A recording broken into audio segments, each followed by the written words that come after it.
देवेंद्र यादव जी, कांग्रेस के दिल्ली प्रदेश अध्यक्ष, ये रोहिणी जिला अध्यक्ष इंद्रजीत जी है। अभी हाल ही में रोहिणी के सबसे ज्यादा वैभवशाली टेंट जेएमबी टेंट के अंदर में पीएलए 2 ट्रेनिंग कैंप वर्कशॉप लगाई रोहिणी जिला के अंतर्गत लगाई गई। इसमें आमतौर पे कांग्रेस जनों को बताया जा रहा है एसआईआर से संबंधित समस्याएं और उनके समाधान। कार्यक्रम बड़ा भव्य हुआ, या बराबर में उसके चित्र देखे, वीडियो देखे, कितना आलीशान भव्य कार्यक्रम, दूर दूर तक लोगों के चेहरे चेहरे सर ही सर। आमतौर पे विरोधी पक्ष ये मान रहा है कि कांग्रेस डूब रही है, कांग्रेस कम हो गए। यहाँ रोहिणी में वाकई देखने लग रहा है कि कांग्रेस तो अपार जनसमूह के साथ उभरा पड़ा हुआ। इतने ज्यादा जनसमूह तो आपने शायद किसी जेएमडी टेस्ट में किसी शादी ब्याह में नहीं देखे होंगे जितने यहाँ मौजूद है। यह इंद्रजीत जी आके इनसे बातचीत कर रहे हैं। इंद्रजीत जी, बहुत बहुत स्वागत है। कहाँ से इतने सारे कांग्रेसी गया, क्या किराए पे आदमी राजस्थान से मंगवाए थे? इतने सारे कहाँ से उमड़ पड़ के आ रहे? ये देखिए, जब से दिल्ली प्रदेश के अध्यक्ष भाई देवेंद्र यादव जी बने हैं, उनकी ये प्रायोरिटी है कि संगठन को मजबूत किया जाए और किस प्रकार से कांग्रेस की वापसी हो, उस पर वो दिन और रात कार्य करते हैं, सोते जागते कार्य करते हैं। और जिस प्रकार से भाजपा की नीति रही है, चाहे वो बंगाल हो या कोई हरियाणा स्टेट्स हो, जो वोट चोरी का उन्होंने एक नया फार्मूला, अब तो मैं ये कहूँगा सीट चोरी भी वो लोग करने लगे हैं। एक शब्द नया गढ़ा गया, सरकार चोरी होने लगी। हाँ, सरकार की सरकार है। तो उससे बचने के लिए पहले कांग्रेस पार्टी के समय में जो आप और हम महसूस कर रहे थे, आज से पहले जो भी सरकारें भी रही होगी, चाहे वो भाजपा की भी रही थी, उनमें लोगों को अधिकार दिया जाता था वोट बनाने के लिए। उनमें लोग ये मानते थे कि मैक्सिमम लोग वोट का अधिकार का यूज करें और उनकी भागीदारी हो सरकार बनाने के अंदर। अब जो सरकार काम कर रहे, ऐसे लोगों की वोट को काटा जाए, कम से कम लोगों को ये अधिकार दिया जाए।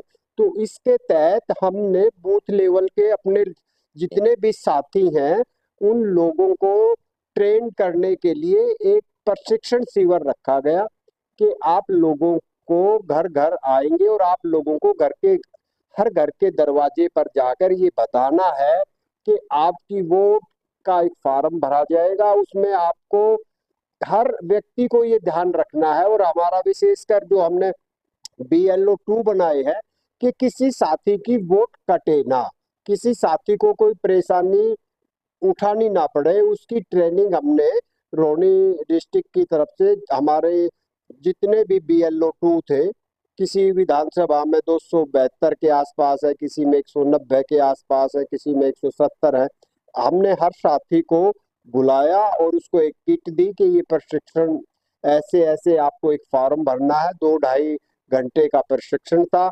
उसके बाद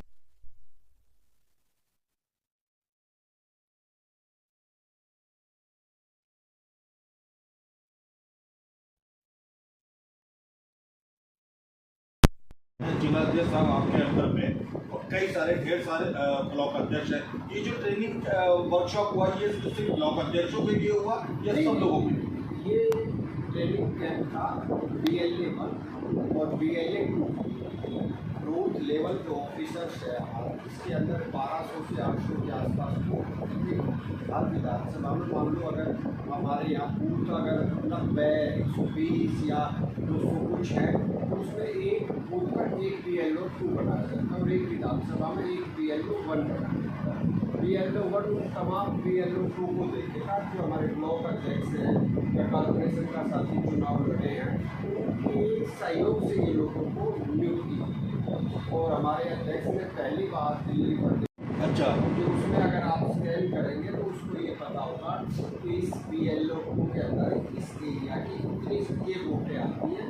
अगर वो SIR होने के बाद वोट कटती है तो वो अगर उसकी स्क्रूटनी करेगा, देख लेगा, तो ये बता देगा कि फलां नंबर मकान की 3 वोट कटी, फलां नंबर मकान की 2 वोट कटी।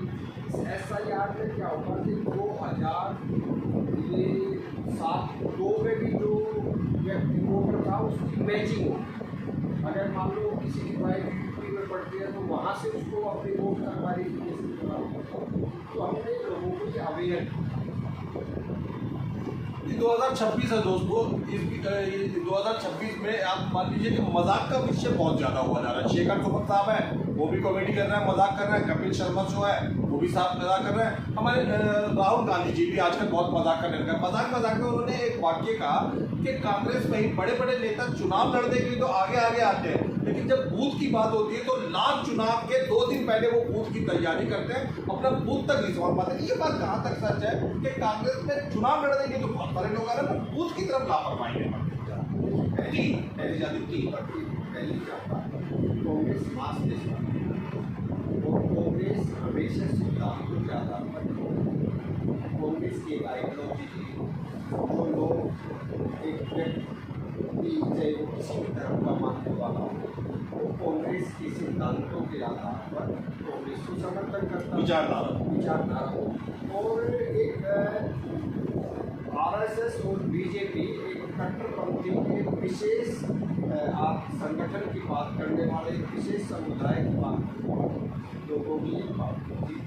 वो अपने विचारों को आगे ले जाने के लिए वो अपना संगठन बूथ लेवल पर, तो आज भी कांग्रेस मास लेवल का कोई प्रोग्राम करती है तो लोगों की फॉलोइंग अगर पूरे हिंदुस्तान में भी आप वोट देते तो कांग्रेस को मिलता है, लेकिन जो हाँ बूथ लेवल की बात होती है तो वो लोग अब आप वो उस बूथ पर क्या 100 वोट बनाकर 50 वोट बनाकर बूथ जीतने का काम करते हैं। उनका एक फार्मूला था कि विधानसभा जीतने में बूथ जीतना है। तो हमारी पार्टी कहीं ना कहीं पिछले कुछ समय से सत्ता में रही तो इस काम की तरफ जो सरकार में होता है आज भी अलग बिल्कुल भी नहीं, बिल्कुल भी वो एक अलग टाइप का कैडर, अलग टाइप का तो वो कैडर मदद करता है, इस वजह से वो सत्ता में है। थोड़े समय के लिए वो गायब हो जाए तो कांग्रेस के सामने लंबे समय तक नहीं। और आज भी आप महसूस करेंगे कि कांग्रेस पार्टी में कभी भी व्यक्ति विशेष का विरोध नहीं, अटल जी के ऊपर उन्होंने कोई आलोचनात्मक टिप्पणी कभी भी नहीं करी। और कांग्रेस पार्टी ने कभी ये नहीं कहा कि आज आप महसूस करते हैं एक आम जन से बात करेंगे जिस बूथ पर उनको वोट नहीं पड़ी उनका एमएलए उस बूथ में कोई कांग्रेस का काम नहीं होता। उस बूथ के अंदर कोई वोट नहीं पड़ेगा, अगर उस बूथ में कोई पानी की समस्या है तो वो नहीं होगी। तो इस लेवल तक राजनीति करते हैं कि किसी के विचारों को अगर वो किसी पार्टी से जुड़ा हुआ है तो उसके आर्थिक आधार से, उसकी प्रोग्रेस से, उस एरिया की डेवलपमेंट से और फिर कांग्रेस की सोच ये है कि जीतने के बाद हर व्यक्ति उसका अपना है, चाहे वो किसी विचार उसने वोट दिया हो ना दिया हो कोई फर्क। और आज भी राहुल गांधी ये बात कहते हैं कि देखो विचारधारा अलग होगी, मेरी पर्सनल दुश्मनी किसी से नहीं है, विचारों की। तो हम ऐसी आइडियोलॉजी में बिलीव करते हैं जो कि हर व्यक्ति को समान मानती है, हर व्यक्ति को एक दृष्टि से देखती है। तो मैं तो यहाँ तक उन साथियों को भी कहना चाहता हूँ जो साथी इस विचारधारा से जुड़े हुए हैं कि जब उनके बच्चे अमेरिका पढ़ते हैं, उनके बच्चे विदेश में पढ़ते हैं तो वो उनके वहाँ उस आइडियोलॉजी को लेकर क्यों नहीं जाते, वहाँ तो अपने प्रोग्रेस की बात करते हैं, अपने बच्चों को हायर एजुकेशन दिलाने की बात करते हैं। और जब अपने सत्ता हासिल करने के लिए कट्टरपंथी की बात करेंगे, वहाँ क्यों नहीं कहते कि हमारे बच्चे संस्कृत पढ़ेंगे, हमारे बच्चे हिंदी ही पढ़ेंगे। वहाँ चाहे हर उस साथी का जो ऐसी बातें करेंगे इंटरकास्ट शादी करना मिलेगा, लेकिन एक आम जनमानस को ये मैसेज देते हैं वो उनका राजनीति का एक फिनोमिना देगा ज़्यादा लंबा चलने वाला होता नहीं है, लेकिन इस समय वो अपने विचारों से कहीं न कहीं प्रभावित करके लोगों को सत्ता तक पहुँचने। वापस आ जाते हैं प्रोग्राम में। मुझे सच में आपकी तारीफ करने के लिए मजबूर होना पड़ रहा है। 14 जिलों के अंदर प्रोग्राम हुआ, लेकिन सबसे भव्य, सबसे आलीशान और सबसे ज़्यादा भीड़ भड़के से भरा वाकई रोहिणी जिला के अंदर हुआ, खुद ही लोनी वासी। लेकिन क्या सच में ये SIR से संबंधित ज्ञान, ये ट्रेनिंग, ये बातें ये काम आएगी कांग्रेसियों की किसी तरह? देखिए कांग्रेस की यूथ बात काम आने की नहीं है, बात अधिकारों की। अगर किसी व्यक्ति की आज SIR की तरह वोट करती, अच्छा आप वहाँ जाके देखिए तो उसके बच्चों की भी वोट अगर बढ़ेगी ना तो वो ये देखेंगे कि 2026 में जो SIR हुआ था उसमें उसकी वोट है कि नहीं है, उसके फादर की वोट से मैच करते हैं। अगर आपकी वाइफ की वोट उत्तर प्रदेश में, तो आपको लेके आना पड़ेगा कि उसकी उस समय में वोट वहाँ की, तो वो वोट जुड़ेगी मैचिंग में, नहीं तो नहीं। इसीलिए लोगों को बताना पड़ रहा है कि ये आप अभी से अपनी तैयारी कर लो बच्चों।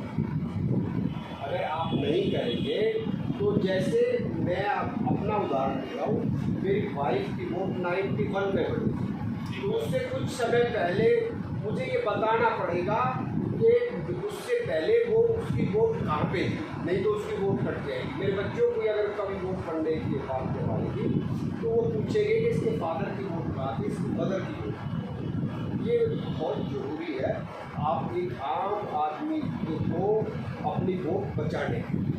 मैं इंद्रजीत जी के बारे में बता दूं कि दिल्ली यूनिवर्सिटी से इतनी करी है, दिल्ली कॉलेजों में जो भी चुनाव वगैरह हुए उनमें भाग लिया, बाद में सक्रिय रूप से क्या नाम है निगम का और विधानसभा का चुनाव भी लड़ा। बहुत वेल एजुकेटेड लोगों में से आते हैं वो इंद्रजीत लोग जो मान लेते हैं, ऐसे भाई बंधु लोग जो ऑटो चलाते हैं, कोई छोटा मोटा ठेला चलाते हैं, अब चीज उनको तो मुझे लगता है कि ज़्यादा कठिनाई का सामना करना पड़ेगा। आप तो पढ़े थे, क्या आपने सुलझा लिया ये मामला? नहीं, उन्हीं व्यक्तियों की मदद के लिए बूथ लेवल पर हमें दिया जी, क्योंकि हमको लोगों का एक उद्देश्य है कि कैसे वोट को काटा जाए। BLA-2 मान लो, अगर BLA-2 हमारा उस पर तैनात नहीं रहेगा तो 50 आदमी पर ऑब्जेक्शन लगा सकता है। एक बार जब आपने पढ़ा होगा कि आज सब कुछ ये आपको समाचार पत्रों के माध्यम से सुनने को मिला होगा, बंगाल में ये कह दिया गया कि बहुत सारे साथियों को कोई बात नहीं, कोर्ट के माध्यम से अगली बार वोट डाल दें। तो हमारा ये प्रयास रहेगा कि जो भी साथी जिसका अधिकार है, जो सरकार ने फॉर्मेलिटी पूरी करने के लिए कही है, हम उसमें कहीं ना कहीं उसकी मददगार साथ। तो वोट के अधिकार में उसकी कोई भी आइडियोलॉजी नहीं हो, उसकी कोई भी विचारधारा नहीं हो, हमारा एक प्रयास रहेगा कि हम उसकी मदद करें बस। क्योंकि कांग्रेस पार्टी के हमारे नेता यादव जी है, गांधी जी है, ये कहते रहे कि हम सत्ता के लिए संगठन नहीं, हिंदुस्तान में कांग्रेस पार्टी आज़ादी के लिए बनी, सेवा के लिए बनी थी, सत्ता में रहने के लिए नहीं बनी। तो उसी आइडियोलॉजी को हम आगे हजारों सैकड़ों रोहिणी कांग्रेस से जुड़े हुए लोग आपको देख रहे हैं। BLA-1 हो या BLA-2, कौन लोगों को बनाती है कांग्रेस? छोटे मोटे कार्यकर्ताओं को या कोई भी बन सकता है? मैंने सुना देवेंद्र यादव जी जी अपने बात में ये बात ध्यान से सुनिए भी। हाँ, आपने BLA-2 पढ़े, ताकि उसके बूथ की कोई समस्या है तो उसका समाधान किया जा सके और उस लेवल पर BLA-2 के रूप में उनको भी जीतने का। हम आ जाते हैं 1.5 साल बाद, 1.25 साल बाद निगम का चुनाव होने वाला है। जाहिर सी बात है कांग्रेस के भी बहुत सारे लोग आने वाले समय में चुनाव लड़ेंगे। इस हिसाब आपको क्या लगता है कि जिस तरीके से कांग्रेस एकजुट हो रही है, कार्यकर्ता नजर आ रहे हैं, उमड़ के बाहर आ रहे हैं, कैसी स्थिति रहेगी आगामी 1.25 साल बाद? देखिए, मुझे लगता है कि कांग्रेस उन्हें अपने उसी रूप में धीरे धीरे वापसी आ जाएगी। लोगों ने सबको आम आदमी पार्टी को दे दिया और भाजपा को भी दे दिया। आज आप देखते होंगे यमुना के आसपास खादर के अंदर डेमोलेशन आप देखते होंगे। साउथ के जितने पुराने गांव हैं जो आज़ादी के पहले से, चाहे वो दिल्ली 6 का स्टेटस हो, क्योंकि 1947 से पहले हर गांव के अंदर अपना एक अलग से सिस्टम था। उसमें वही धोबी काम करता था, सुनार भी काम करता था, लोहार भी काम करता था। आज़ादी से पहले हर व्यक्ति को जो जिस सिस्टम से चलने का एक नियम था। लेकिन इन लोगों ने साउथ के जितने भी हमारे गांव हैं उनको सीलिंग के नोटिस देने शुरू कर दिए हैं। अब ये तो सुविधा तो उपलब्ध करा नहीं रहे, लेकिन धीरे धीरे आपने देखा होगा शादी मार्केट बना हुआ, आप देख रहे हैं साउथ में। आप सत्ता में आने से पहले हर व्यक्ति को 2,500 रुपये देने की बात करते थे, सिलेंडर फ्री देने की बात करते थे। सत्ता के अंदर आते ही आपने ये शुरू करा दिया, चाहे वो अनथराइज कॉलोनी है, चाहे वो डिसेटलमेंट कॉलोनी है, इसके घर के अंदर फ्रिज है, शुगर है, उसके किस प्रकार से येलो कार्ड्स को काट दिया जाए, किस प्रकार से सुविधाओं से वंचित करा दिया जाए। धीरे धीरे धीरे एक ऐसा माहौल क्रिएट कर रहे हैं कि वो ही एक सरमाएदारों की पार्टी हो गए और एक कुछ व्यक्तियों को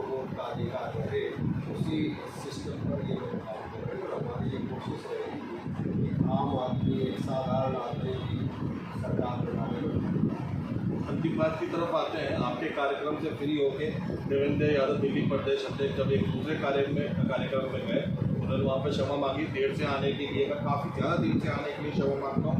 मैं रोहिणी वाले प्रोग्राम में था, वहाँ मुझे काफ़ी ज़्यादा समय लगा। इसका मतलब है कि कार्यक्रम बड़ा आकर्षणपूर्ण रहा और प्रदेश अध्यक्ष टिकट रहा।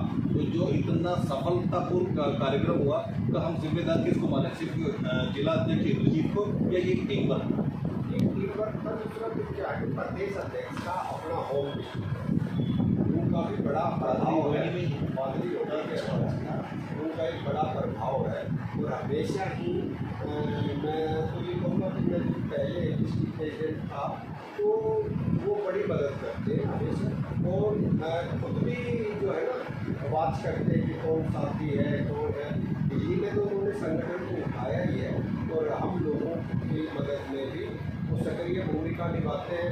और जब देखिए प्रदेश अध्यक्ष जब अगर किसी काम में इंटरेस्ट लेगा तो उसके जिला अध्यक्ष का भी स्वाभाविक रूप से एक धर्म है कि उनकी चलाए हुए रास्ते को, उनके दिखाए हुए रास्ते का।